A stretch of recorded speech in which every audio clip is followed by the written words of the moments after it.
یاد میں تیری سب کو بھلا دوں، کوئی نہ مجھ کو یاد رہے۔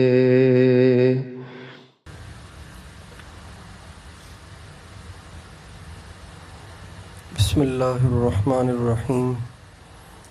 ان الحمد للہ نحمده ونستعینه ونستغفرہ، من يهده الله فلا مضل له ومن يضلل فلا هادي له، واشهد ان لا اله الا الله وحده لا شريك له، واشهد ان سيدنا ونبينا وحبيبنا وشفيعنا وقرة اعيننا محمدا عبده ورسوله صلى الله تبارك وتعالى عليه وعلى آله واصحابه وازواجه وذريته وبارك وسلم تسلیما کثیرا، اما بعد فاعوذ باللہ من الشیطان الرجیم، بسم اللہ الرحمن الرحیم۔ وَلَنَبْلُوَنَّكُمْ حَتَّى نَعْلَمَ الْمُجَاهِدِينَ مِنْكُمْ وَالصَّابِرِينَ وَنَبْلُوَ أَخْبَارَكُمْ۔ سبحان ربك رب العزة عما يصفون وسلام على المرسلين والحمد لله رب العالمين۔ اللهم صل على سيدنا محمد وعلى آل سیدنا محمد وبارک وسلم۔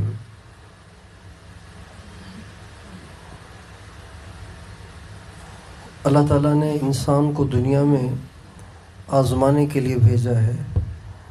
یہ دنیا ہم سب کی آزمائش ہے، امتحان ہے۔ ہر ایک کا امتحان چل رہا ہے۔ جب امتحان ہوتا ہے تو کوئی پاس ہوتا ہے، کوئی فیل ہوتا ہے، کوئی کامیاب ہوتا ہے، کوئی ناکام ہوتا ہے۔ امتحان کیا ہے؟ ہمارا امتحان کیا ہے؟ امتحان ہمارا یہ ہے کہ ہم ایسی دنیا میں رہتے ہیں جہاں نافرمانی کی طرف بلانے والے اسباب بہت ہیں۔ جن باتوں سے اللہ نے منع کیا ہے ان کاموں کے کرنے کے اسباب بہت ہیں، اس کی طرف مائل کرنے والی چیزیں بہت ہیں، لیکن اللہ تعالیٰ نے ہمیں ان سے منع کیا ہے۔ اس کی مثال بالکل ایسی ہے جیسے کسی کو کسی باریک راستے پر چلنے کو کہا جائے۔ اس باریک راستے پہ چل کے آنا ہے، گرنا نہیں ہے۔ ہم چھوٹے چھوٹے ہوتے تھے تو ہمارے ہاں سرکس لگتے تھے۔ سرکس، یہ جو بزرگوں کے عرس لگتے ہیں، میلے لگتے ہیں، وہاں پہ سرکس لگتے تھے۔ تو وہاں پہ ایک رسی باندھتے تھے، اس رسی پہ ایک آدمی چلتا تھا، اس کے ہاتھ میں چھتری ہوتی تھی اور وہ چھتری کے سہارے اپنے آپ کو ڈولنے سے بچا رہا ہوتا تھا، اور اس رسی سے اس نے گزرنا ہوتا تھا۔ یہ اس کا کمال ہوتا تھا کہ وہ رسی سے گزر جاتا تھا۔ دنیا بالکل ایسی آزمائش ہے۔ اللہ تعالیٰ نے ہمیں ایسے جہان میں ڈالا ہے، ایسے جہان میں بھیجا ہے جہاں قدم قدم پہ اس کی نافرمانی کی طرف مائل کرنے کے اسباب ہیں۔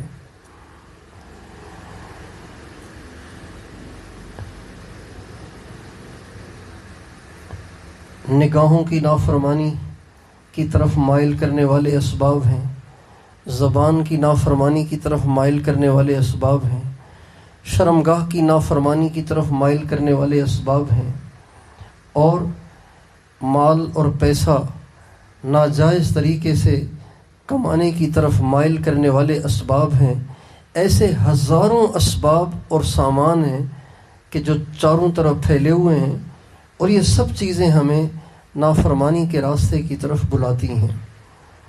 لیکن امتحان یہ ہے کہ کون اپنے دل میں اٹھنے والے ان جذبات کو دباتا ہے، اور کون ان اسباب کے ہوتے ہوئے اپنے دامن کو برائی سے بچاتا ہے اور اللہ کی فرما برداری کے ساتھ اپنی زندگی گزار کے یہاں سے چلا جاتا ہے۔ یہ ہے امتحان۔ بظاہر اس میں کوئی جان کی بازی نہیں ہے، جان کی بازی نہیں ہے، جذبات کی بازی ہے، خواہشات کی بازی ہے، زیادہ سے زیادہ ضروریات کی بازی ہے، لیکن اللہ تعالیٰ نے اس پر بڑے بڑے انعامات رکھے ہیں۔ جب انسان کے سامنے اپنی نگاہ کو حرام استعمال کرنے کے اسباب آتے ہیں اور اسے نگاہ اٹھانے کا اختیار بھی ہوتا ہے، اس کے باوجود بھی وہ اپنی نگاہ کو جھکائے رکھتا ہے، اللہ تعالیٰ کو اس پہ پیار آتا ہے۔ اللہ تعالیٰ ایسے بندے کو اپنا قرب عطا فرماتے ہیں، اپنی محبت عطا فرماتے ہیں۔ ایسے انسان کے دل کو اللہ سکون سے بھر دیتے ہیں، اپنے نور سے منور کر دیتے ہیں، ایسے کے چہرے پہ بھی نور ڈال دیتے ہیں، اور اس کے بعد پھر مرنے کے بعد ہمیشہ ہمیشہ کے لیے اللہ تعالیٰ اس کو اپنے مہمان خانے میں رکھتے ہیں۔ جس کے سامنے زبان کے غلط استعمال کے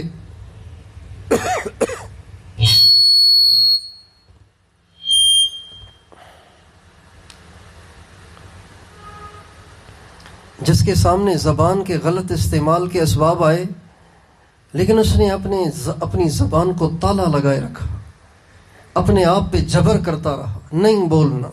دل بہت کر رہا ہے کہ میں بھی بولوں، میں بھی کچھ کہوں، میں بھی سیدھی سیدھی سناؤں، اور میں بھی اس کی اگلی پچھلی ایک کر دوں، لیکن وہ اپنے آپ پہ جبر کر رہا ہے۔ اس جبر کرنے پہ اللہ کو پیار آتا ہے اور بندہ اور بندی پاس ہوتا ہے۔ یہ امتحان ہے۔ حلال طریقے سے کمائے تو دال روٹی مشکل سے آتی ہے، اور تھوڑی سی بھی لچک پیدا کرے اور حلال حرام کو مکس کرے تو پتہ نہیں کیا سے کیا ہو سکتا ہے۔ لیکن یہ اپنے آپ پہ جبر کر کے، اپنے جذبات پہ جبر کر کے، اپنی خواہشات پہ جبر کر کے اپنے آپ کو حرام سے بچائے ہوئے ہے، دال روٹی پہ ہی گزارا کر رہا ہے، اس پہ اللہ کو پیار آتا ہے، اور ایسا بندہ اس قربانی کو کر کے اللہ کے ہاں پاس ہو جاتا ہے۔ ایسے کہ اللہ دنیا بھی بنا دیتے ہیں، آخرت بھی بنا دیتے ہیں۔ بہت سے اسباب ایسے پیش آتے ہیں کہ انسان گناہ کرنے کے قریب ہو جاتا ہے، برائی کے اتنے اسباب آ جاتے ہیں،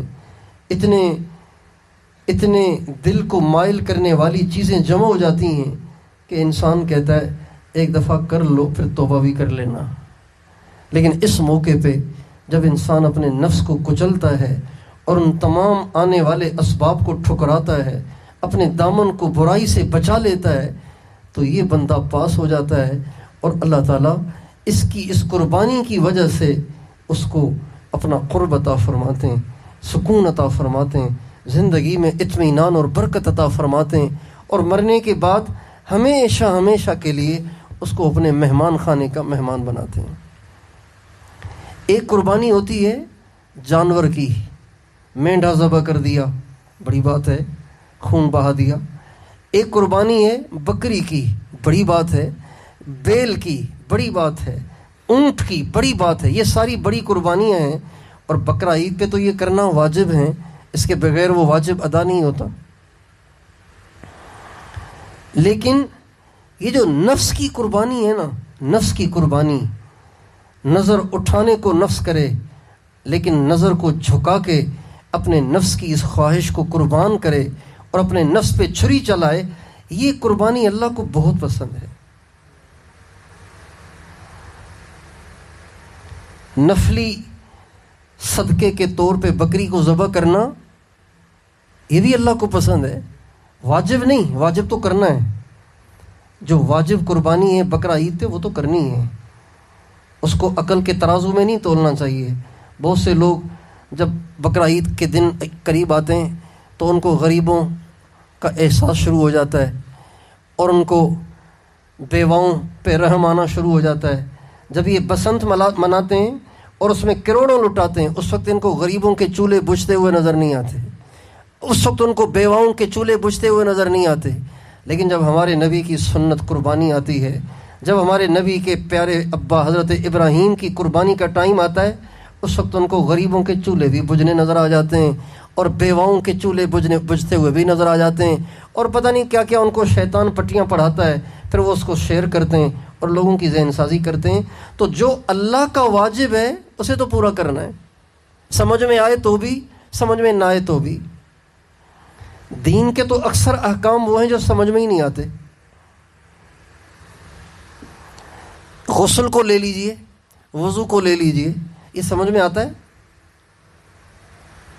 خون نکلا ہے پاؤں سے اور مسح کر رہے ہیں آپ سر پہ، دھو رہے ہیں آپ بازو. خون نکلا ہے دانت سے اور دھو رہے ہیں آپ منہ، اس لیے کہ خون نکلنے سے وضو ٹوٹ جاتا ہے. تو یہ تو عقل میں آنے والی چیزیں نہیں ہیں. اور پھر آپ کے پاس نماز پڑھنے کے لیے پانی نہیں ہے، 1 میل تک دور ہے، آپ مٹی پہ ہاتھ مار کے چہرے پہ پھیر رہے ہیں. تو اللہ کے سامنے تو صاف ستھرا جانا چاہیے، آپ تو اور اپنے منہ کو مٹی مار رہے ہیں. عقل میں نہیں آتی. لیکن اللہ کا حکم ہے، عقل میں آئے نہ آئے ہمیں ماننا ہے.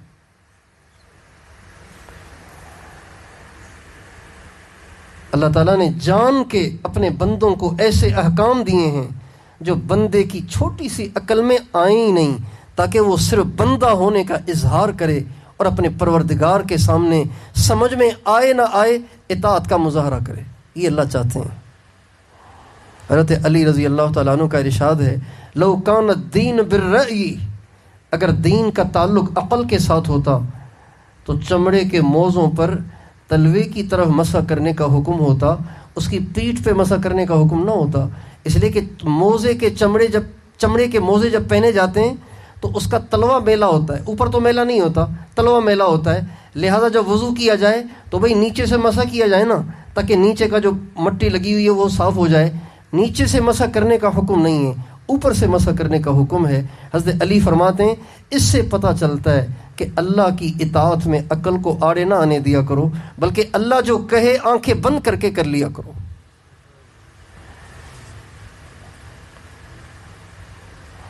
قرآن مجید میں اللہ تعالیٰ نے ایسی بہت سی باتیں سنائی ہیں جس سے صرف عقل کے پیروکاروں کی عقلوں پہ ضرب لگانا مقصود ہے.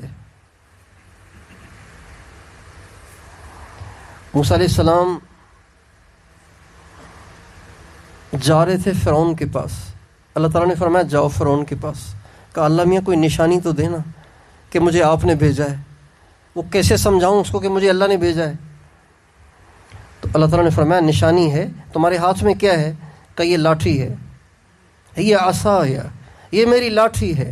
اتوکأ علیہا واہش بہا علی غنمی ولی فیہا مآرب اخری. یہ میری لاٹھی ہے، اس پہ ٹریک بھی لگاتا ہوں، پتے بھی جھاڑتا ہوں، اور بھی کئی سارے کام لیتا ہوں اس سے. کوئی سانپ سامنے آ گیا اس کو مار دیا، کوئی بچھو آ گیا اس کو مار دیا، کوئی کتا آ گیا اس کو بھگا دیا. بہت ساری لاٹھی کے کام ہیں.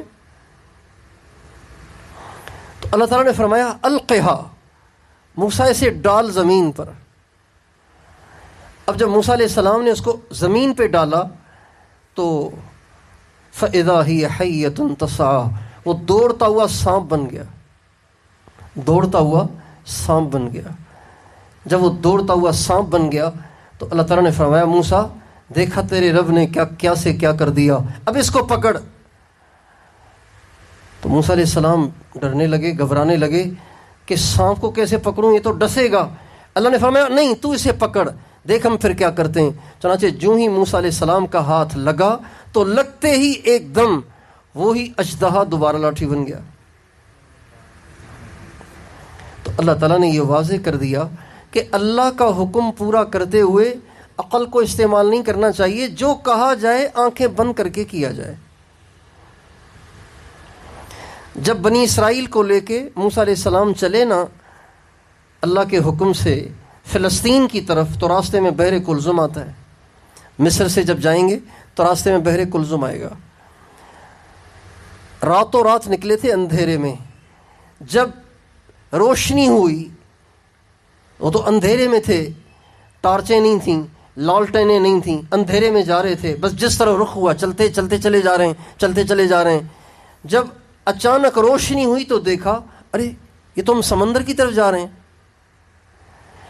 اچھا جب فرعون نے سنا کہ وہ نکل گئے سارے کے سارے، تمہارے کمی، تمہارے مزدور، تو تمہارے کام کون کرے گا؟ اس نے کہا یہ موسیٰ کا سارا کام ہے. چنانچہ اس نے اپنے لشکر کو تیار کیا، اس نے پیچھا کیا. 16 لاکھ آدمی لے کے وہ پیچھے چل پڑا. تو چلتے چلتے جب روشنی ہوئی تو سامنے سمندر اور پیچھے فرعون اور اس کا لشکر. ادھر جائیں تو بھی ہلاکت، ادھر جائیں تو بھی ہلاکت. جب دونوں طرف سے پھنسے تو موسیٰ علیہ السلام نے اللہ سے کہا یا اللہ آپ نے تو ہمیں نکالنے کے لیے گھر سے نکالا تھا، یہ تو ہم پھنس گئے بیچ میں۔ تو اللہ تعالیٰ نے فرمایا موسیٰ گھبرانے کی بات نہیں، تمہارے ہاتھ میں لاٹھی ہے نا، اس لاٹھی کو سمندر پہ مار۔ اب آج کل کا کوئی LLB پڑھا لکھا اور کمپیوٹر سائنس پڑھا ہوا اور سافٹ ویئر انجینئر وہ کہتا ہے یا اللہ لاٹھی ایک، وہ بھی بجائے فرعون کے سر پہ مارنے کے آپ کہنے پانی پہ مارو، تو لاٹھی جب پانی پہ پڑے گی تو چھینٹے ہی اڑیں گے اور کیا ہوگا؟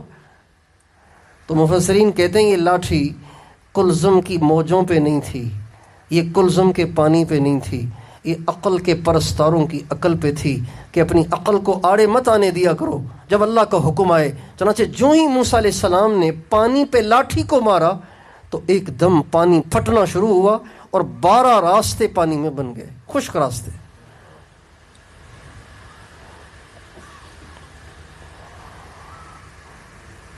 اللہ تعالیٰ کا حکم آئے، سمجھ میں آئے نہ آئے کرنا ہے، اسی میں بندے کی کامیابی ہے۔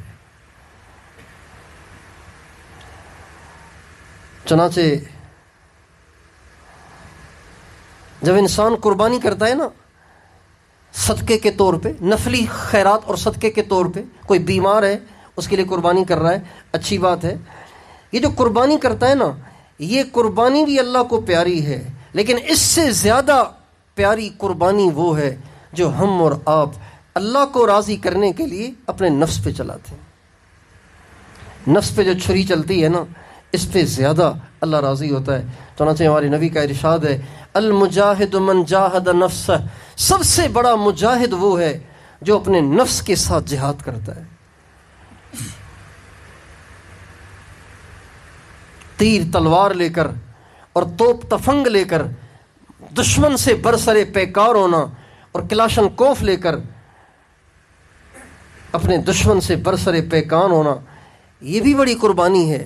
اس سے بڑی قربانی ہے کہ اندر میں جو بیٹھا ہوا نفس ہے نا، جو روز ہمیں نئی خواہشات ایجاد کر کے ہمارے سامنے پیش کرتا ہے اور ہم سے گناہوں کو کرنے کی ہمیں مائل کرتا ہے، اس نفس پہ چھری چلانا یہ اس سے زیادہ بڑی قربانی ہے اللہ کے نزدیک۔ چنانچہ اللہ تعالیٰ فرماتے ہیں اما من خاف مقام ربہ ونہى النفس عن الہوى فإن الجنة هي المأوى، جو انسان اپنے اندر میں اٹھنے والے جذبات کو کنٹرول کرتا ہے، اپنے آپ کو قابو میں کر لیتا ہے، اپنے آپ پہ قابو پا لیتا ہے، اللہ تعالیٰ فرماتے ہیں میری طرف سے فیصلہ ہے یہ پکا جنتی ہے، پکا جنتی ہے۔ اپنے نفس کی خواہش کو روک، یہی تو آزمائش ہے، امتحان یہی تو ہے۔ ایک عورت پردہ اوڑھ لیتی ہے، برقع پہن لیتی ہے، اس کا سارا معاشرہ اس کی حوصلہ شکنی کرتا ہے۔ اب وہ بیچاری مایوس ہو کے کہتی ہے پھر میں نے کون سا جرم کر لیا، اتنی ساری جو ننگے سر گھوم رہی ہیں تو میں نے کر لیا تو کون سا زلزلہ آ جائے گا، کوئی میرے سر کھولنے سے تھوڑی کوئی قیامت آ جائے گی، چلو جی میں بھی انہی کے ساتھ۔ لیکن ایک ایسی ہے جو سب کے تانے سنتی ہے، کڑوی کسیلی سنتی ہے، ان کی حوصلہ شکنیاں برداشت کرتی ہے، لیکن پھر بھی اپنے اندر میں اٹھنے والی اس خواہش کو دبا کے رکھتی ہے، اپنے نفس کو کچل کے رکھتی ہے۔ اس کو کہتے ہیں نفس کی خواہش کو روکنا۔ ایسے انسان کے لیے اللہ تعالیٰ فرماتے ہیں میرے ہاں جنت ہے۔ یہ قربانی ہے، یہ آزمائش ہے، یہ امتحان ہے۔ اس لیے غفلت کے ماحول میں اللہ کا ذکر کرنے والے کی بڑی فضیلت ہے، بے دینی کے ماحول میں دین پہ چلنے والے کی بڑی فضیلت ہے۔ اس لیے کہ بے دینی کے ماحول میں دین پہ چلنے سے نفس پہ زیادہ چوٹ پڑتی ہے، غفلت کے ماحول میں اللہ کو یاد کرنے کی وجہ سے نفس پہ زیادہ چوٹ پڑتی ہے۔ جب سارے لڑکے لڑکیاں آپس میں یاریاں لگا رہے ہوں اور ہر طرف گرل فرینڈ اور بوائے فرینڈ آپس میں جوڑیاں بنا کے پارکوں میں بیٹھے ہوئے ہوں، اس وقت کوئی نوجوان سر کو جھکائے ہوئے اذان سن کے مسجد کو جا رہا ہو اور وہاں سے اپنی ہاسٹل آ رہا ہو اور وہاں سے اپنے کلاس جا رہا ہو اور وہاں سے اپنے گھر جا رہا ہو، تو یہ پھر اللہ کے نزدیک بہت محبوب ہوتا ہے۔ ایسے ماحول میں جب کوئی بچی پردہ دار ہو کر مکمل پردے کے ساتھ شرم اور حیا کے ساتھ جا رہی ہوتی ہے اور آ رہی ہوتی ہے، اپنے کام سے کام رکھ رہی ہوتی ہے، اپنی پڑھائی کر رہی ہوتی ہے، اپنے گھر جا رہی ہوتی ہے اور دائیں بائیں کے ماحول سے غافل ہو کے چل رہی ہوتی ہے، یہ اللہ کو پسند ہے، یہ پاس ہے، یہ قربانی کر رہی ہے، یہ امتحان میں چل رہی ہے۔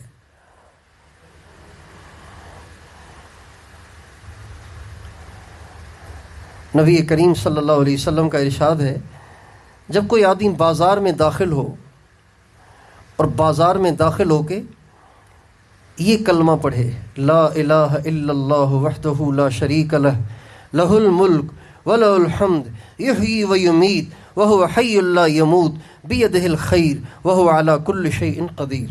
آپ علیہ السلام کا ارشاد ہے، جو آدمی بازار میں داخل ہو کے یہ کلمہ پڑھتا ہے، اللہ تعالیٰ اس کو 10 لاکھ نیکیاں عطا فرماتے ہیں۔ کتنی نیکیاں؟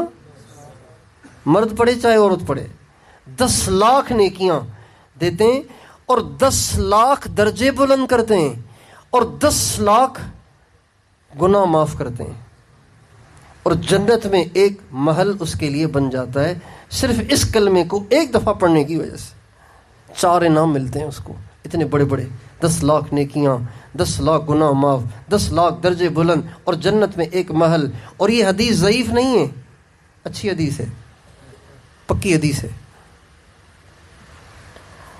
ترمذی شریف کی۔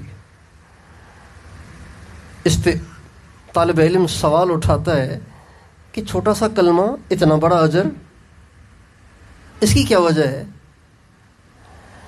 تو اس کا جواب یوں دیا جاتا ہے کہ یہ اتنا بڑا اجر کلمے نفس کلمہ کی وجہ سے نہیں، بلکہ اس کلمے کے رکاوٹ کے ماحول میں پڑھنے کی وجہ سے ہے، چونکہ رکاوٹیں بہت ہیں۔ بازار کا ماحول غفلت کا ماحول ہے، وہاں کون بیٹھ کے ذکر کرتا ہے؟ وہاں تو دنیا کی چہل پہل اور دنیا کی چکا چون اور دنیا کی لین دین لگی رہتی ہے، وہاں تو اللہ یاد ہی نہیں آتا کسی کو۔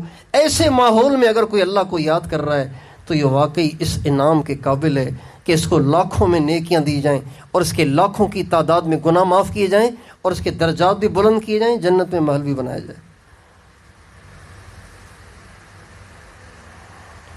جنت بنانے والوں، آخرت کے طلبگاروں کے لیے جتنی بے دینی بڑھے گی، جتنا بے دینی کا ماحول بڑھے گا، اتنا اجر بڑھتا جائے گا۔ سارے نمازی ہوں تب نماز پڑھنا بڑی نیکی ہے، لیکن کوئی بڑا کمال نہیں ہے یہ، لیکن سارے ہی فجر کی اذان سن کے پڑے رہتے ہوں اور اٹھ کے مسجد میں نہ آتے ہوں، اب بھی کوئی اذان سن کے آنکھیں مل کے کمبل اتار کے وضو کر کے مسجد کو چلتا ہے، کوئی عورت سارا گھر سویا ہوا ہے اور اٹھ کے وضو کر کے مصلی پہ کھڑی ہوتی ہے، بتاؤ اللہ کو پیاری لگے گی کہ نہیں لگے گی؟ اللہ کو یہ پیارا لگے گا کہ نہیں لگے گا؟ سارا لاہور پڑا سو رہا ہے اور یہ تنے تنہا گلیوں کوچوں میں سے ہوتا ہوا، اندھیرے میں سے ہوتا ہوا مسجد جا رہا ہے۔ اب علیہ السلام کا ارشاد ہے، بشر المشائین فی الظلم بالنور التام یوم القیامہ، جو اندھیرے میں مسجدوں کی طرف کثرت سے جاتے ہیں، ان کو بشارت دو، اللہ تعالیٰ قیامت کے دن ان کو مکمل نور عطا فرمائے گا۔ مکمل نور، قیامت کے دن اندھیرا ہوگا۔ کس وقت؟ جب پل صراط کو کراس کریں گے، اس وقت جب حساب کتاب ہوگا، اس وقت تو دھوپ ہوگی اتنی شدید کہ پسینے میں لوگ ڈوب جائیں گے۔ لیکن اب جب محشر وائنڈ اپ ہو جائے گا، اب کہیں گے پل صراط سے کراس کر کے جنت میں جاؤ، راستے میں پل صراط ہے، اس کو پار کر کے آپ نے آگے جانا ہے۔ جیسے راوی کو کراس کر کے آگے گجرانوالا جانا ہے نا، ہے تو پل صراط کو کراس کر کے پھر آپ نے جانا ہے جنت میں۔ اب جو کراس کرنے کا ٹائم آئے گا نا تو اس وقت گھپ اندھیرا ہو جائے گا، اتنا اندھیرا ہوگا کہ اپنا ہاتھ بھی آپ کو نظر نہیں آئے گا، اتنا شدید اندھیرا ہوگا، اور نیچے آگ ہوگی، اور جہنم کی آگ کی بھی روشنی نہیں ہوگی، وہ بھی کالی ہوگی، جہنم کی آگ کالی ہے۔ ہمارے نبی کا ارشاد ہے، اللہ تعالیٰ نے جہنم کی آگ کو 1000 سال تک بھڑکایا، وہ سرخ ہو گئی، پھر 1000 سال تک بھڑکایا وہ سفید ہو گئی، پھر 1000 سال تک بھڑکایا اب وہ کالی ہو گئی ہے، اس وقت وہ کالی ہے، فہی سوداء مظلمہ، اس وقت وہ کالی ہے۔ اس کو بند کر دیں، پہلی آواز کم جا رہی ہے۔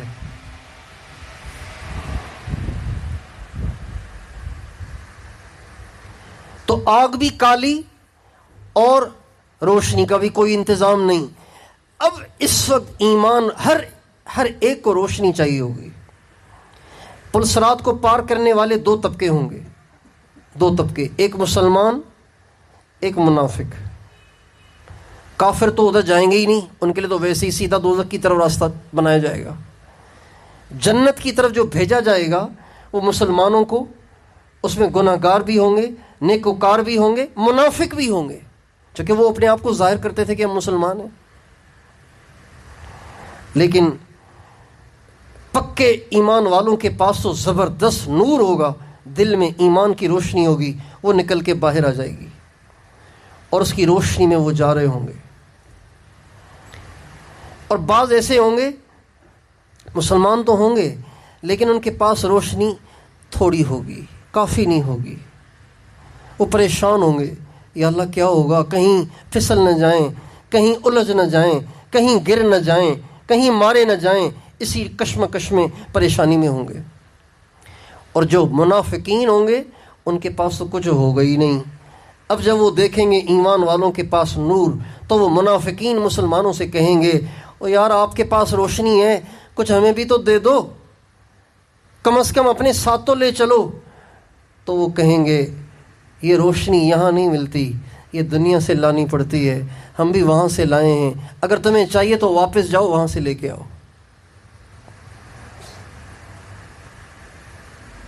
چنانچہ یہ منافقین جو ہی پیچھے مڑ کے دیکھیں گے کہ پتہ نہیں پیچھے کہاں سے لانی ہے، جو ہی مڑ کے دیکھیں گے تو ایمان والے اور منافقین کے بیچ میں دھڑام سے ایک دیوار قائم ہو جائے گی، جس سے یہ الگ ہو جائیں گے، وہ الگ ہو جائیں گے، اور وہ جہنم میں جائیں گے، یہ مسلمان آگے نکل جائیں گے۔ ہمارے نبی فرماتے ہیں جو اندھیروں میں مسجدوں کی طرف جاتے ہیں کثرت سے، مشائین کثرت سے جاتے ہیں، فجر کی نماز نہیں چھوڑتے ہیں، اندھیرے میں جا کے مسجد میں پڑھتے ہیں، ایسے لوگوں کو خوشخبری دو، اللہ تعالیٰ ان کو مکمل قیامت کے دن نور عطا فرمائے گا، جس مکمل نور کے ہونے کی وجہ سے اب ان کو کسی اور کی محتاجی نہیں رہے گی۔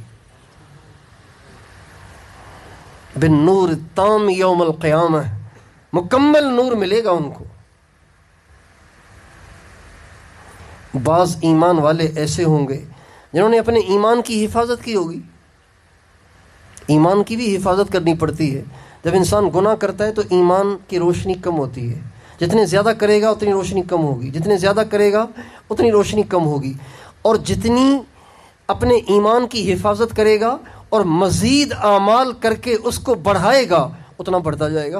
ہمارے نبی کا ارشاد ہے ایسے بھی لوگ ہوں گے قیامت کے دن جب وہ پل صراط کو پار کریں گے، ان کے اندر میں اتنا نور ہوگا، جب وہ نکل کے باہر آئے گا اور اس روشنی میں وہ چلنا شروع کریں گے تو جہنم کی آگ نیچے سے چیخے گی، مر یا ولی اللہ فإن نورک اطفأ لہبی، اے اللہ کے ولی جلدی سے گزر، تیرے نور کی وجہ سے میری آگ بجھی جا رہی ہے۔ کیونکہ اللہ کے نور کی تاثیر ٹھنڈی ہوتی ہے، اللہ کا نور ٹھنڈا ہوتا ہے، اس ٹھنڈک کی وجہ سے جہنم کو اپنے بجھ جانے کا خطرہ لاحق ہو جائے گا، اور جہنم کہے گی یار جلدی سے گزر ورنہ بجھ ہی نہ جاؤں میں۔ حفاظت کی ہوگی نا اپنے نور کی۔ یہ دنیا آزمائش ہے، یہاں اللہ سب کو چیک کرتا ہے، کس کی نظر بھٹک رہی ہے، کس کی زبان بھٹک رہی ہے، کس کا دل بھٹک رہا ہے، کون حرام کی طرف جا رہا ہے، کون حلال پہ اکتفا کر رہا ہے، کون اپنے دامن کو بچا رہا ہے اور کون اپنے دامن کو داغدار کر رہا ہے۔ ہر ایک پہ اللہ کی نظر ہے، ہر مرد پہ نظر ہے، ہر عورت پہ نظر ہے، کوئی بھی اللہ سے اوجھل نہیں ہے۔ یہ آزمائش ہے، یہ امتحان ہے، اس امتحان میں ہمیں پاس ہونا ہے۔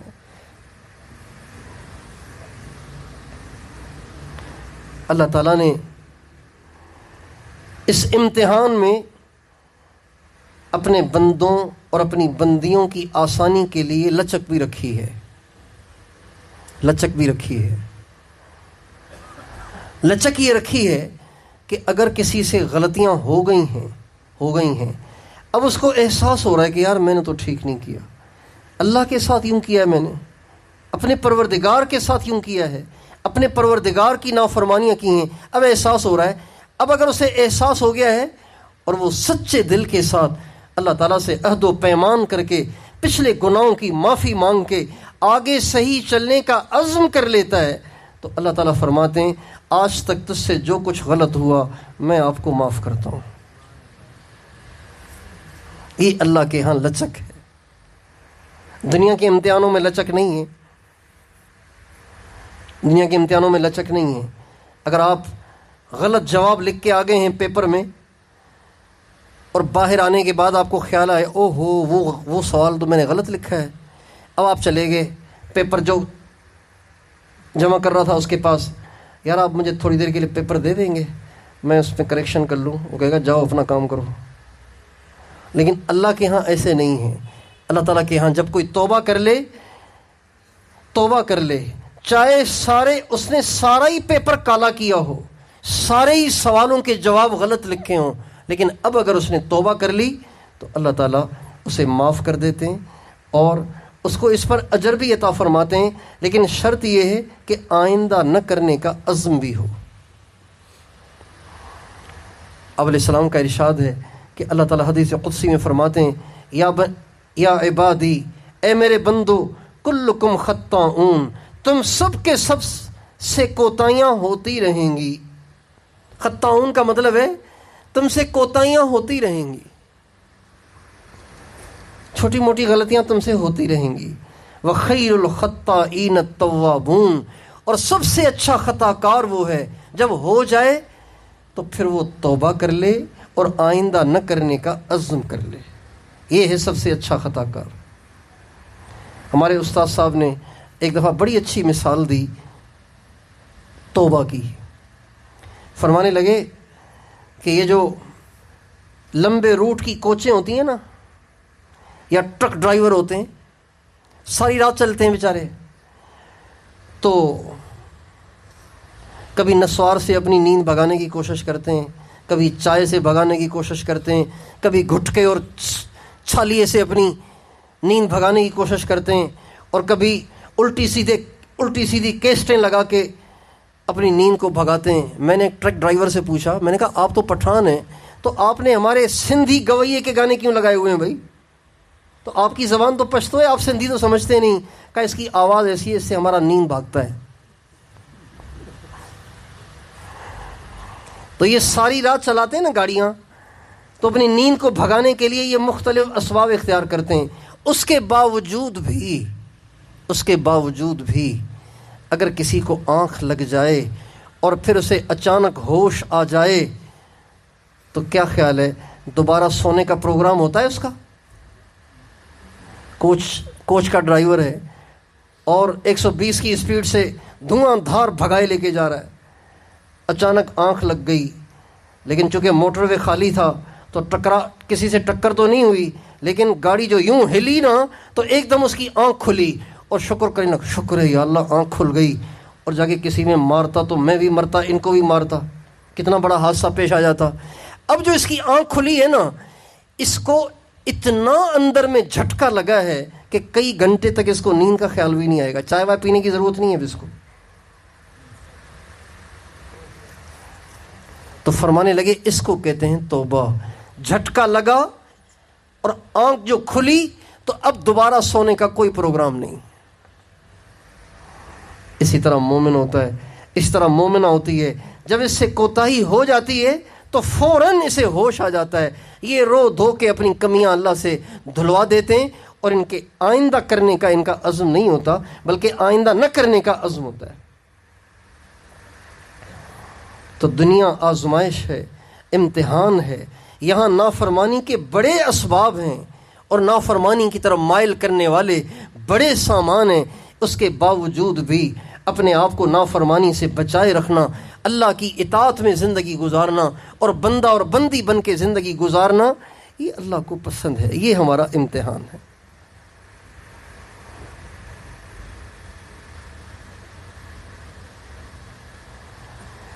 اور کوتاہی ہو جائے تو توبہ کر لینا، کتنا آسان ہو گیا کام۔ اگر اللہ تعالیٰ کے ہاں بندے اور بندی کا ہر جرم انمٹ ہوتا، یعنی نہ مٹتا، تو بڑا مسئلہ تھا، بڑا مسئلہ تھا۔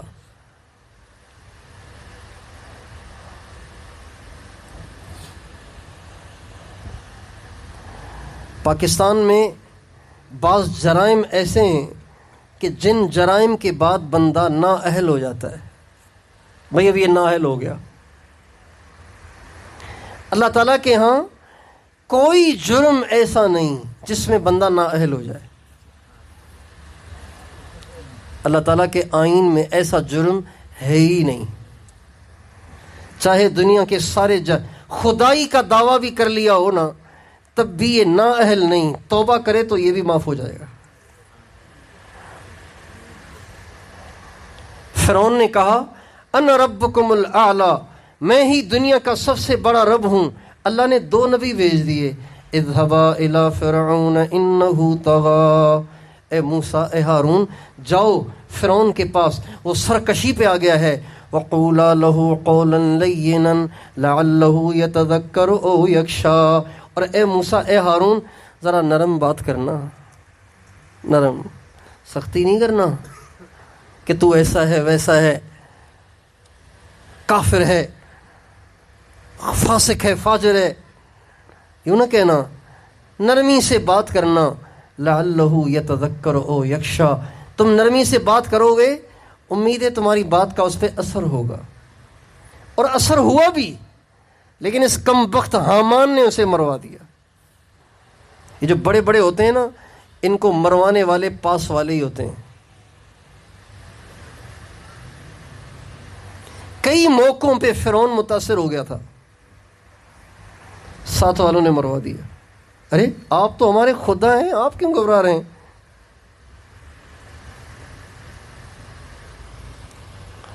تو اللہ تعالیٰ کے ہاں کوئی جرم ایسا نہیں کہ جس سے بندہ نااہل ہو جائے۔ اس وقت پوری دنیا میں گناہوں کی، بے حیائی کی، بے دینی کی، بدکاری کی ایک ہوا چلی ہوئی ہے۔ اب نوجوان برائیاں کر لیتے ہیں، بچیاں، عورتیں برائی کر لیتی ہیں، گناہ ہو جاتے ہیں، اور پھر شیطان ان کو مایوسی میں دھکیلتا چلا جاتا ہے۔ اب تو ایسا ہو گیا، اب تو داغدار ہو گیا، اور اب تو تجھ سے نافرمانیاں ہو گئیں، اور اب تو نیک بن ہی نہیں سکتا، اور اب تو اللہ کے دفتر سے خارج ہو چکا ہے، اب تیری کہاں معافی ہو سکتی ہے؟ ابھی اس رمضان میں ایک نوجوان آیا اور اس نے اپنی لمبی لسٹ سنائی نافرمانیوں کی۔ کہنے لگے زندگی میں کسی کو نہیں سنایا، تو دل کیا کہ اپنا سارا اندر آپ کے سامنے اگل دوں تاکہ شاید کوئی راستہ نکلے۔ چنانچہ اس نے ساری نافرمانیاں سنائی اور یہ سنا کے رونے لگا۔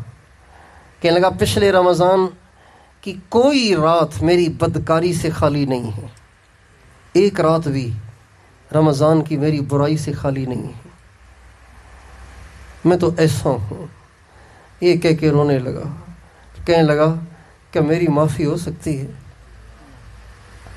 میں معافی مانگنا چاہتا ہوں، میں دل سے ہزاروں کلومیٹر کا راستہ طے کر کے آپ کے پاس آیا ہوں،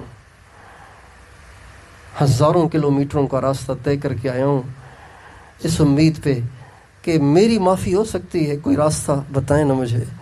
میں اب واپس آنا چاہتا ہوں، میں اللہ کی طرف لوٹنا چاہتا ہوں، میں اللہ کو اپنا مقصود بنانا چاہتا ہوں۔ میرے لیے کوئی ہے گنجائش اس کی؟ میرے لیے انٹری کی کوئی گنجائش ہے؟ تو ہم نے ان سے عرض کیا کہ بھائی آپ سے بڑے نافرمان اس دنیا میں بخشے گئے، آپ اتنے بڑے نافرمان نہیں ہیں نافرمان، لیکن آپ سے بڑوں کی بھی بخشش ہو چکی ہے، اس لیے کہ آپ کے گناہ چاہے کتنے ہی ہوں اللہ کی رحمت سے زیادہ نہیں ہو سکتے۔ قرآن مجید کی ایک آیت سے بڑی تسلی ملتی ہے، بڑی تسلی ملتی ہے۔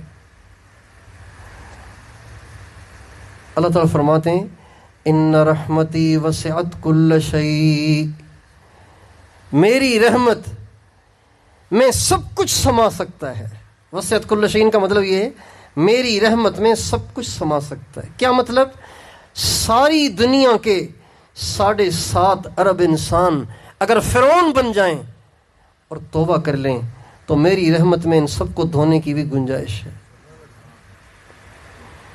سارے 750 ارب قارون بن جائیں، ابو جہل بن جائیں، ابو لہب بن جائیں، عبداللہ بن ابی بن جائیں، قارون بن جائیں، حامان بن جائیں، فرعون بن جائیں، نمرود بن جائیں، کچھ بھی بن جائیں، میری رحمت میں ان سب کو بخشنے کی گنجائش ہے۔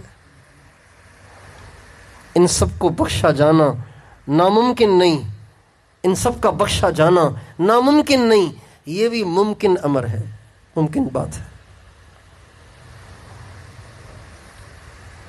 تو ہم تو امت محمد ہیں، ہم تو اللہ کے حبیب کے امتی ہیں، ہم تو اللہ کے حبیب کے امتی ہیں، ہم تو وہ ہیں جن کے بارے میں جب ہمارے نبی نے اللہ سے کہا یا اللہ میں چاہتا ہوں کہ قیامت کے دن آپ نا میری امت کا حصہ میرے حوالے کر دیں۔ بڑے اپنے کام تقسیم کر دیتے ہیں نا، بڑے اپنے کام تقسیم کر دیتے ہیں، بیٹا یہ آپ کر لیں، یہ آپ کر لیں، یہ آپ کر لیں، مجھ پہ ذرا بوجھ زیادہ ہے، آپ نمٹا لیں اس کو۔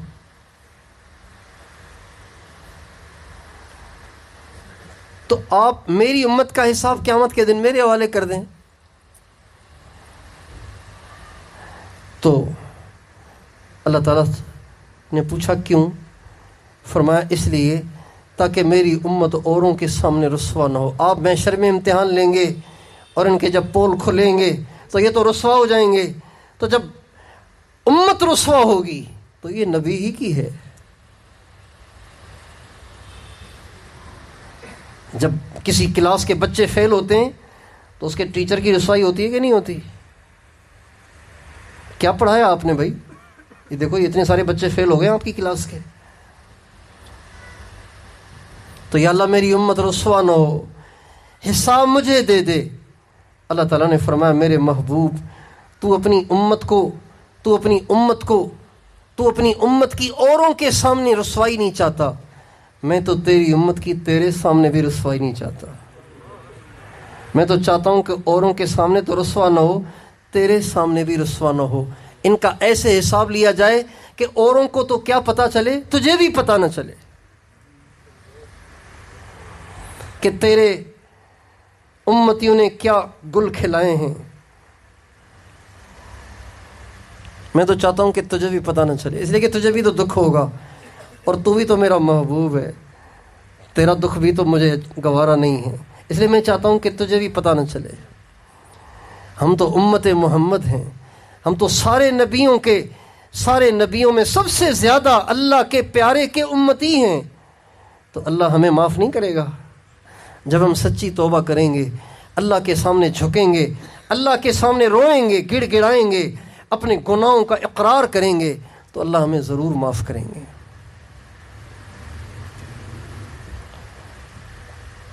بنی اسرائیل نے جب بچھڑے کی پوجا کی، تو اللہ تعالیٰ نے فرمایا کہ اب اس کا کفارہ یہ ہے کہ تم ایک دوسرے کو قتل کرو، یہ اس کو، وہ اس کو، وہ اس کو، وہ اس کو، اس طرح سے ایک دوسرے کو قتل کرو۔ تو موسیٰ علیہ السلام سے بنی اسرائیل نے کہا موسیٰ یہ تو بڑا مشکل کام ہے، اپنے بھائی کی گردن پہ تلوار چلانا، اپنے بیٹے کی گردن پہ تلوار چلانا، اور بڑی تعداد تھی ان کی، لاکھوں کی تعداد میں لوگوں نے بچڑے کی پوجا کی تھی۔ تو کہنے لگے یہ تو بڑا مشکل ہے، آپ اللہ سے بات کریں۔ اللہ تعالیٰ سے ہمارے نبی کی بات ہوئی، یا اللہ حضرت موسیٰ علیہ السلام کی بات ہوئی، یا اللہ میری قوم تو راضی نہیں ہو رہی، میری قوم کے لیے بڑی مشکل سزا ہے، کوئی ہلکی سی سزا تجویز ہو جائے، یہ تو بڑا مشکل کام ہے. تو اللہ تعالیٰ نے فرمایا موسیٰ تیری قوم کی معافی تو ایسے ہی ہوگی، لیکن ایک امت آنے والی ہے ساری زندگی گناہ کریں گے، ایک دفعہ کہیں گے معاف کر دو، سارے ہی معاف کر دو. تو کہا یا اللہ پھر وہ مجھے امت دے دیتے. تو اللہ نے فرمایا نہیں، وہ تو میرے احمد کی امت ہے.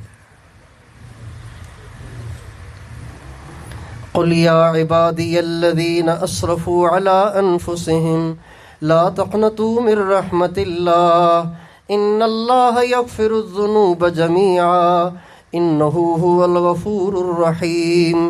اے نبی آپ کہیں میرے بندوں سے اگر تم سے اتنے گناہ ہو گئے ہیں کہ تم نے گناہوں کی حد کر دی ہے، میری رحمت سے نا امید نہ ہو، تمہارا رب تمہارے سارے گناہ معاف کر دے گا. سارے بھی کہا، جمیعا سارے بھی کہا، تاکہ کوئی یوں نہ کہے کہ میرے تو بہت زیادہ ہیں پھر میرے پتہ نہیں سارے ہوں گے نہیں ہوں گے.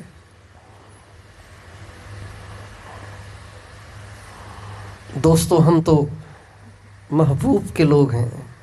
کس کے لوگ ہیں؟ کس کے لوگ ہیں؟ ہاں تو محبوب کے لوگ ہیں بھائی.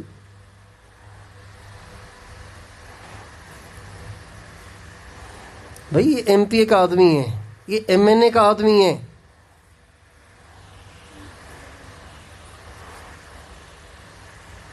یہ فلاں وزیر کا آدمی ہے، یہ فلاں افسر کا آدمی ہے، یہ فلاں چودھری کا آدمی ہے. ہم کس کے لوگ ہیں؟ بولیے کس کے لوگ ہیں؟ ہاں ہم تو محبوب کے لوگ ہیں بھائی.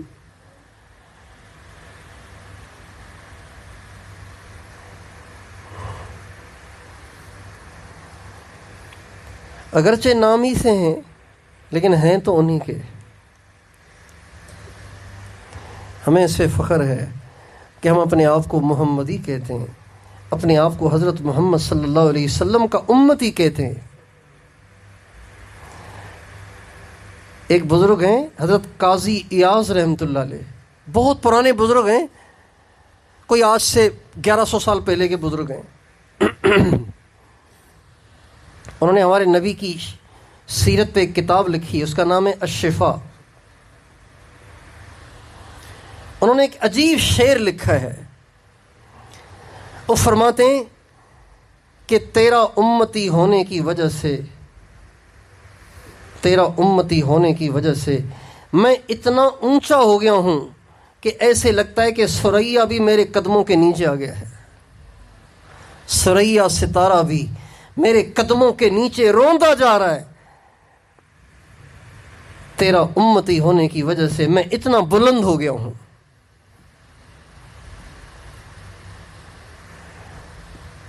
حضور کی نسبت نے ہمیں بہت اونچا کر دیا ہے. ہمارے نبی کا ارشاد ہے نحن الاولون الاخرون، ہم آئے سب سے آخر میں ہیں لیکن جنت میں سب سے پہلے جائیں گے. ان الجنت حرمت علی الانبیاء حتی ادخلها وانها لمحرمۃ علی الامم حتی تدخلها امتی. سارے نبیوں پہ جنت حرام جب تک میں نہ جاؤں، ساری امتوں پہ جنت حرام جب تک میری امت نہ جائے. یعنی اس امت کا گرا پڑا گناہ گار ہمارے جیسا پھٹیچر قسم کا کبھی گناہ کر رہا ہے، کبھی نیکی کر رہا ہے، کبھی گناہ کر رہا ہے، پھر توبہ کر رہا ہے، جب تک یہ جنت میں نہیں جائے گا نا تو پچھلی امتوں کا ولی بھی رکا رہے گا، بھائی اسے جانے دو، پہلے یہ جائے گا، یہ سارے جائیں اس کے بعد پھر دوسروں کا نمبر آئے گا. اللہ نے کتنی ہمیں عزت دی ہے، حضور کے طفیل. اللہ ہمیں اپنے اس حضور کا وفادار بنا دے. اللہ ہماری نسل کو ان کا وفادار بنا دے، ہماری عورتوں کو ان کا وفادار بنا دے، ہمارے نوجوانوں کو ان کا وفادار بنا دے. وہ اپنی زندگی سے، اپنے طور طریقے سے، اپنے نبی سے وفا کا مظاہرہ کریں، بے وفائی کا مظاہرہ نہیں.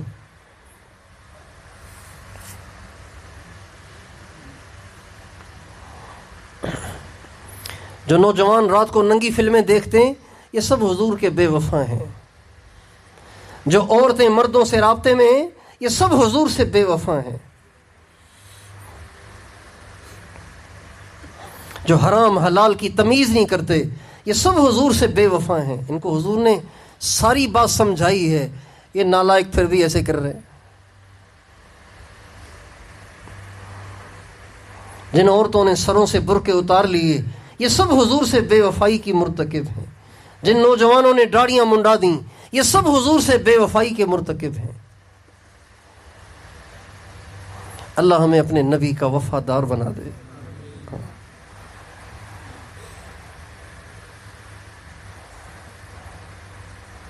کی محمد سے وفا تو نے تو ہم تیرے ہیں، یہ جہاں چیز ہے کیا لوح و قلم تیرے ہیں. تم محمد کے وفادار بن جاؤ تو پھر تم دیکھنا میں وہ کروں گا جو تم کہو گے. یہ جہاں چیز ہے کیا، میں لوح و قلم بھی تمہیں دے دوں گا کہ اپنی تقدیر تم خود لکھو اگر تم نے میرے محمد سے وفا کی تو. کتنا عجیب شعر ہے یہ. کی محمد سے وفا تو نے تو ہم تیرے ہیں، یہ جہاں چیز ہے کیا لوح و قلم تیرے ہیں. تو اپنے حضور سے وفادار بنیں گے انشاءاللہ، اور اپنے نفس کی خواہشات سے اپنے آپ کو بچا کے زندگی گزارنی ہے. کوتاہی ہو جائے فوراً توبہ کرنی ہے، دیر نہیں کرنی، فوراً توبہ کرنی.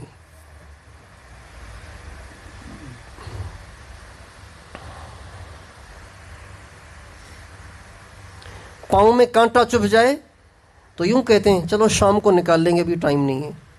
ایسے کہتے ہیں، فوراً نکالتے ہیں. سالن کی پلیٹ کپڑوں پہ گر گئی، چلیں شام کو بدل لیں گے، ابھی تو دفتر جانا ہے. دفتر ایسے جائیں گے کیا؟ فوراً دھوتے ہیں، فوراً کپڑے بدلتے ہیں. ایک اللہ ہی کی نافرمانی کے دھبے ہیں جنہیں ہم جلدی نہیں دھوتے، انہیں جمع کرتے رہتے ہیں، جمع کرتے رہتے ہیں، جمع کرتے رہتے ہیں، جمع کرتے رہتے ہیں، یہاں تک کہ وہ دھبے تہیں بن جاتے ہیں اور دل سخت ہو جاتا ہے. پھر کہتے ہیں نماز پڑھنے کو دل نہیں کرتا. بھائی کیسے دل کرے گا؟ آپ نے تو تہیں چڑھا دی ہیں. قرآن پڑھنے کو دل نہیں کرتا، بھائی کیسے دل کرے گا؟ آپ نے تو تہیں چڑھا دی ہیں. آنکھ نہیں کھلتی صبح، بھائی کیسے کھلے گی؟ آپ نے تو تہیں چڑھا دی ہیں. کسی کی بات کا اثر نہیں ہوتا، بھائی کیسے اثر ہوگا؟ آپ نے تو تہیں چڑھا دی ہیں.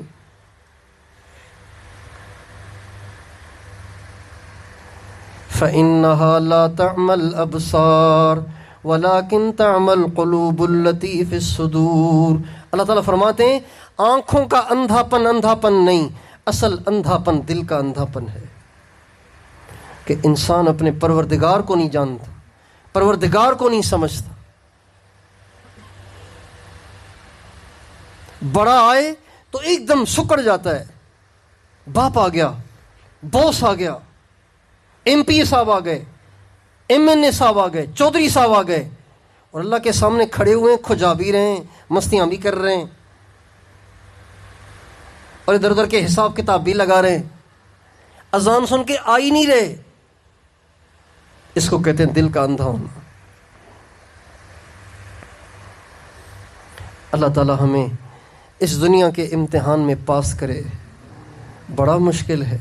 دنیا کی چکا چوند ایسی ہے کہ انسان نہ چاہتے ہوئے بھی پھسل جاتا ہے اور پھنس جاتا ہے. نصیحت کی بات سنے تو آدمی سوچتا ہے کہ غلط کر رہا ہوں، لیکن جو ہی باہر جاؤ تو ایک دم ایسے ہو جاتا ہے جیسے کچھ سنا ہی نہیں.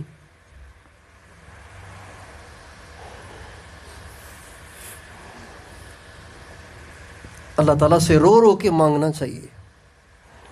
ہر نماز کی ہر رکعت میں ہمیں سورہ فاتحہ کا حکم ہے، اور سورہ فاتحہ میں ایسی کون سی چیز ہے جو اتنی ہمارے لیے ضروری ہے؟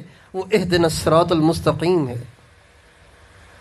یہ سب سے زیادہ ضروری چیز ہے کہ آپ کو ہر نماز کی ہر رکعت میں اس کے مانگنے کا حکم ہے کہ آپ کہیں یا اللہ تو ہی مجھے سیدھے راستے پہ چلائے گا، میں نہیں چل سکتا، میرے بس سے باہر ہے، تو ہی مجھے چلائے گا. میری مثال تو اس بچے کی سی ہے کہ جس کے پاؤں میں ابھی اتنی قوت نہیں آئی کہ وہ اپنے پاؤں سے چل سکے. آپ انگلی پکڑیں گے تو شاید میں چل پاؤں، آپ نہیں چلائیں گے تو میں نہیں چل پاؤں گا. اہدنا الصراط المستقیم، اللہ آپ چلائیں مجھے سیدھے راستے پہ، میں نہیں چل سکتا. ہم روزانہ ہر رکعت میں اس آیت سے گزر جاتے ہیں، سوچتا ہی نہیں کہ میں کیا اللہ سے مانگ رہا ہوں اور اتنی کثرت سے کیوں مانگ رہا ہوں، اس کی کتنی اہمیت ہے۔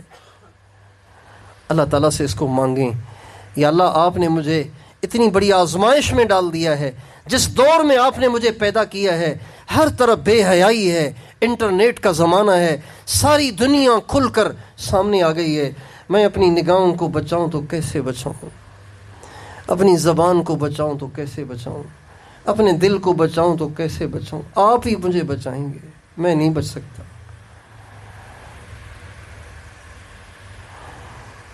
درمیان کار دریا تخت بندم کردئی، بازمی گوئی کے دامن ترمکن ہوشیار باش۔ مولانا روم کہتے ہیں یا اللہ آپ نے کتنی بڑی آزمائش میں ڈال دیا، آپ نے میرے ہاتھ پاؤں باندھ کے مجھے دریا میں پھینک دیا ہے، اور آپ کہہ رہے ہیں کہ دامن تر نہ ہونے دینا، بچ کے رہنا، کپڑے گیلے نہیں ہونے چاہیے۔ درمیان قار دریا تخت بندم کردئی، بازمین گوئی کے دامن ترمکن ہوشیار باش۔ یا اللہ آپ نے کتنی بڑی آزمائش میں ڈال دی ہے۔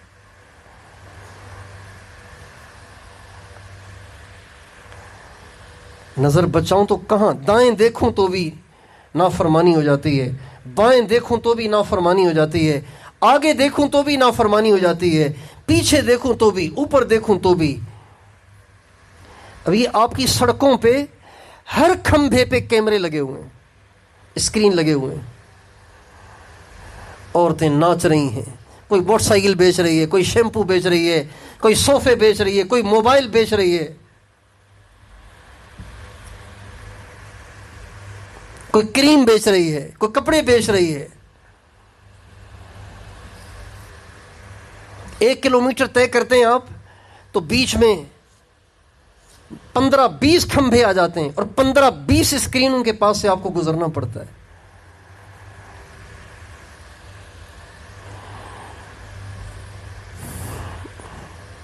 درمیان قار دریا تخت بندم کردئی، بازمی گوئی کے دامن ترمکن ہوشیار باش۔ یا اللہ بڑی آزمائش ہے، کہاں بچاؤں، کیسے بچاؤں، آپ ہی بچائیں گے۔ اس لیے بار بار منگوایا جا رہا ہے اہدنا الصراط المستقیم، یا اللہ آپ چلائیں گے، میرے لیے مشکل ہے، آپ چلائیں گے مجھے، آپ بچائیں گے مجھے۔ اتنے جھمیلے دنیا کے، اذان سن کے مسجد میں آنا کوئی آسان ہے؟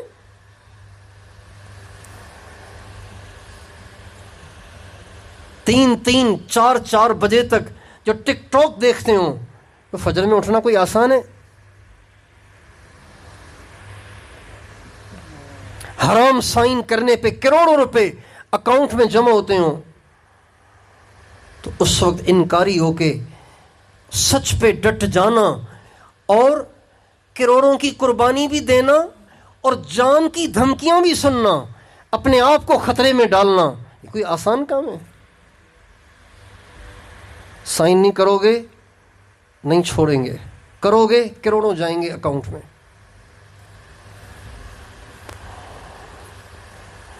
یہ آزمائش ہے بھائیو، آزمائش ہے، یہ آزمائش ہے، یہ امتحان ہے۔ موت سے پہلے کوئی نہیں مرے گا، وقت مقرر سے پہلے کوئی نہیں مرے گا، جس کے مقدر میں جو لکھا ہے وہ ہو کے رہے گا۔ یہ آزمائش ہے کہ کون اللہ کو ترجیح دیتا ہے اور کون دنیا کو ترجیح دیتا ہے۔ میں اور آپ یہ نیت کریں کہ ہم نے اللہ کی اطاعت پہ ڈٹ جانا ہے، جم جانا ہے، چاہے خواہشات کی قربانی دینی پڑے، چاہے اپنی جان اور مال، اپنی عزت اور آبرو کو داؤ پہ لگانا پڑے، سب کچھ کریں گے، اللہ کو ناراض نہیں کریں گے۔ اللہ کو ناراض، بولیے اللہ کو ناراض، اللہ کو ناراض۔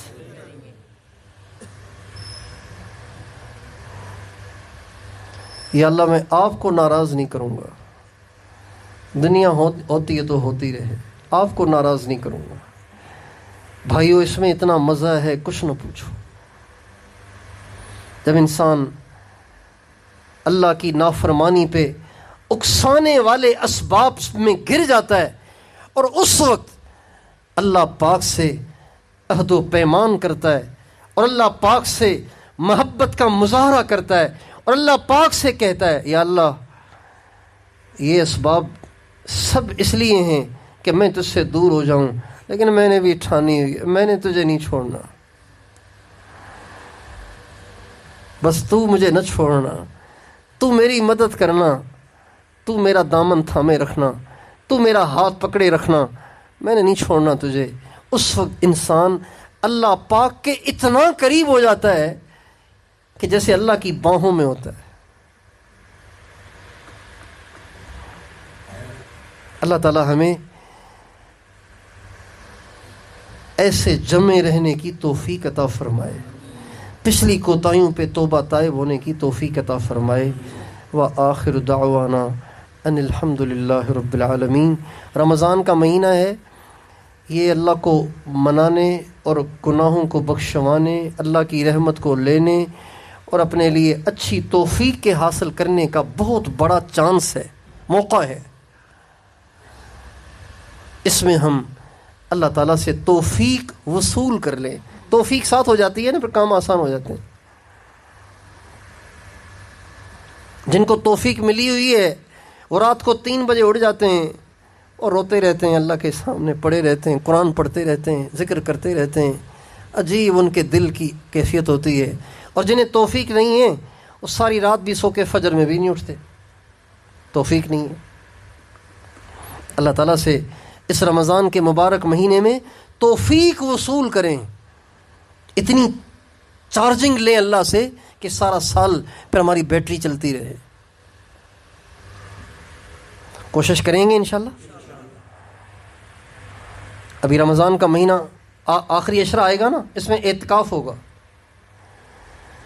تو جو اپنا دامن سارا سال گناہوں سے بچانا چاہتا ہے کوشش کرے کہ اعتکاف میں بیٹھے۔